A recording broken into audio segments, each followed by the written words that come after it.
ಅಂಬೇಡ್ಕರ್ ಬಗ್ಗೆ ಯಾರಿಗೆ ಗೊತ್ತಿಲ್ಲ ಹೇಳಿ? ಪ್ರತಿಯೊಬ್ಬರಿಗೂ ಗೊತ್ತೇ ಇರುತ್ತೆ. ಅಂಬೇಡ್ಕರ್ ಸಾಮಾನ್ಯವಾದ ವ್ಯಕ್ತಿಯಲ್ಲ. ಅವ್ರ ಬಗ್ಗೆ ಮಾತಾಡೋದಿದೆಯಲ್ಲ, ಅದು ನಿಜವಾಗ್ಲೂ ಸಂತೋಷ ಕೊಡುವಂಥ ವಿಚಾರ, ಹೆಮ್ಮೆಯ ವಿಚಾರ ಅಂತ ಹೇಳ್ಬೋದು. ಯಾಕೆಂದರೆ ಇವರು ಕೊಟ್ಟಿರುವ ಕೊಡುಗೆಗಳು ಸಮಾಜಕ್ಕೆ ಒಂದಲ್ಲ ಎರಡಲ್ಲ ಅಪಾರವಾದ ಕೊಡುಗೆಗಳನ್ನು ಕೊಟ್ಟಿದ್ದಾರೆ. ದಲಿತರ ಶಿಕ್ಷಣಕ್ಕಾಗಿ ಹೋರಾಡಿದ್ದಾರೆ, ಅಸ್ಪೃಶ್ಯತೆ ಮತ್ತು ಅಸಮಾನತೆಯ ಬಗ್ಗೆ ಹೋರಾಡಿದ್ದಾರೆ, ಮತ್ತು ಮಕ್ಕಳ ಕಲಿಕೆಗಾಗಿ ಹೋರಾಡಿದ್ದಾರೆ, ಶಿಕ್ಷಣಕ್ಕಾಗಿ ಹೋರಾಡಿದ್ದಾರೆ. ಸಮಾಜದ ಕಳಕಳಿಯಿಂದ ಏನು ಬೇಕೋ ಅವೆಲ್ಲವೂ ಸಾಧ್ಯವಾಗುತ್ತೋ ಅದನ್ನೆಲ್ಲವನ್ನು ಎಷ್ಟು ಕೊಡುಗೆಗಳನ್ನು ಕೊಟ್ಟಿದ್ದಾರೆ ಅಂದರೆ ಒಂದೋ ಎರಡೋ. ನಿಜವಾಗಲೂ ಅತ್ಯುತ್ತಮವಾದ ವ್ಯಕ್ತಿ ಅಂದರೆ ಈ ಅಂಬೇಡ್ಕರ್ ಅವರೇ. ನಿಜವಾಗಲೂ ಅಂಥ ಪುಸ್ತಕಗಳನ್ನು ನಮ್ಮ ಮಕ್ಕಳಿಗೆ ಖಂಡಿತ ಕೊಡಬೇಕು. ನಾನು ಶಿಕ್ಷಕಳಾಗಿ ಹೇಳುವುದು ಇಷ್ಟೇ ಸ್ನೇಹಿತರೆ, ಇಂಥ ವ್ಯಕ್ತಿಗಳನ್ನು ನಾವು ಪರಿಚಯಿಸಿದಾಗ ಮಕ್ಕಳಲ್ಲಿ ಒಂದು ಏನು ಪ್ರಭಾವಿತರಾಗ್ತಾರೆ. ಎಲ್ಲವನ್ನು ಇವರ ತತ್ವಗಳನ್ನು ಪಾಲಿಸುವ ಒಂದು ಕ್ರಿಯೆಯನ್ನು ಅವರು ಪಾಲಿಸ್ಕೊಳ್ತಾರೆ, ಅವರ ಜೀವನದಲ್ಲಿ ಅಳವಡಿಸ್ಕೊಳ್ತಾಳೆ. ಯಾರಿಗೆ ಗೊತ್ತು ಯಾರ ಮನಸ್ಸಿನಲ್ಲಿ ಯಾವ ರೀತಿ ಒಬ್ಬೊಬ್ಬರು ಇನ್ಸ್ಪೈರ್ ಆಗ್ತಾರೆ ಅಂತ ಯಾರಿಗೂ ಗೊತ್ತಿರೋದಿಲ್ಲ. ಸೊ ಅದಕ್ಕೆ ಅಂಬೇಡ್ಕರ್, ಈ ಬಾಲಗಂಗಾಧರ್ ತಿಲಕ್ ಮತ್ತು ವಿಶ್ವೇಶ್ವರಯ್ಯನವರು ಇಂಥ ಪುಸ್ತಕಗಳನ್ನು ಹೆಚ್ಚು ಕೊಡಬೇಕು ಮಕ್ಕಳಿಗೆ, ಓದೋದಕ್ಕಾಗಲಿ ಬರೆಯೋದಕ್ಕಾಗಲಿ. ಇವರ ಬಗ್ಗೆ ಹೆಚ್ಚು ಕೊಟ್ಟಾಗ ಕೆಲವರು ಇದರಿಂದ ಪ್ರಭಾವಿತರಾಗ್ತಾರೆ. ದೇಶಕ್ಕೆ ಒಳ್ಳೆಯ ಮಕ್ಕಳಾಗಿ ಪರಿವರ್ತನೆ ಆಗ್ತಾರೆ.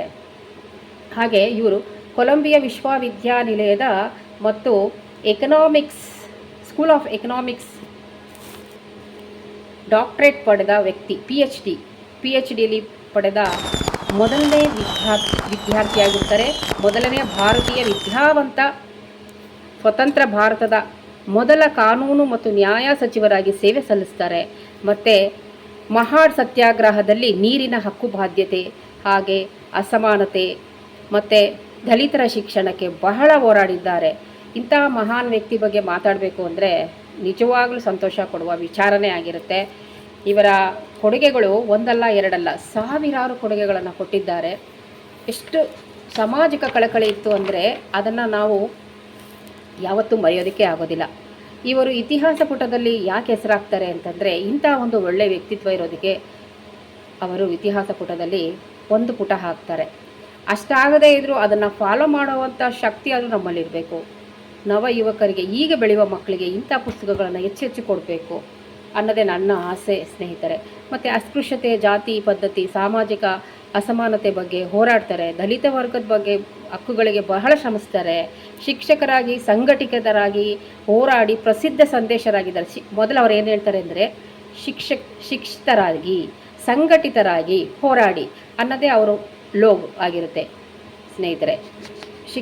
ಯಾವಾಗಲೂ ಶಿಕ್ಷಣವನ್ನು ಮಾಡಿ, ಸಂಘಟಿತರಾಗಿ ಸಂಘವನ್ನು ಬೆಳೆಸಿ ಹೋರಾಡಿ, ಕೆಟ್ಟದ್ರ ಬಗ್ಗೆ ಹೋರಾಡಿ, ಅಸಮಾನತೆಯ ಬಗ್ಗೆ ಹೋರಾಡಿ, ಕೆಳವರ್ಗದ ಶಿಕ್ಷಣಕ್ಕಾಗಿ ಶ್ರಮಿಸಿ, ಇದೇ ಅವರ ಒಂದು ಸಾಮಾನ್ಯ ಲೋಗೋ ಆಗಿತ್ತು. ಅವರ ಬಗ್ಗೆ ಮಾತಾಡೋದಿದೆಯಲ್ಲ, ನನಗೆ ತುಂಬ ಹೆಮ್ಮೆಯ ವಿಚಾರ. ಇಂಥದ್ದನ್ನು ದಯವಿಟ್ಟು ಹೆಚ್ಚು ಪುಸ್ತಕಗಳನ್ನು ಮಕ್ಕಳಿಗೆ ಕೊಟ್ಟು ಓದಿಸೋದ್ರಿಂದ, ಬರೆಯೋದ್ರಿಂದ ಯಾರಿಗೊತ್ತು ನಾಳೆ ಅವರು ಅಂಬೇಡ್ಕರ್ ರೀತಿ ಆಗಬಹುದು, ಅಥವಾ ಒಂದು ಒಳ್ಳೆಯ ವ್ಯಕ್ತಿಯಾದರೂ ಆಗ್ಬೋದು ಇದನ್ನೆಲ್ಲ ಓದಿ ಅಂತ ನಾನು ಹೇಳ್ತೀನಿ. ಯಾಕೆಂದರೆ ಇದರ ಸ್ವಲ್ಪ ನಾನು ಹಾಗೆ ಓನಾಗಿ ಸ್ವಲ್ಪ ಹೇಳಿದ್ದೀನಿ. ಮಧ್ಯದಲ್ಲಿ ಸ್ವಲ್ಪ ಒಂದೇ ಸಲ ನಾನು ಹೇಳೋಕ್ಕೆ ಶುರು ಮಾಡಿದ್ದು. ತಪ್ಪಿದರೆ ಅದನ್ನು ಬೇಜಾರು ಮಾಡ್ಕೋಬೇಡಿ. ದಯವಿಟ್ಟು ಇಂಥ ಪುಸ್ತಕಗಳನ್ನು ಮಕ್ಕಳು ಕೊಡಿ ಅಂತ ಹೇಳ್ತಾ ಈ ಸಣ್ಣ ಒಂದು ಅಂಬೇಡ್ಕರ್ ಬಗ್ಗೆ ಮುಗಿಸ್ತಾ ಇದ್ದೀನಿ. ಅಂಬೇಡ್ಕರ್ ಅವರ ಜೀವನ ಚರಿತ್ರೆ ಬಗ್ಗೆ ಮುಗಿಸ್ತಾ ಇದ್ದೀನಿ ಸ್ನೇಹಿತರೆ. Thank you.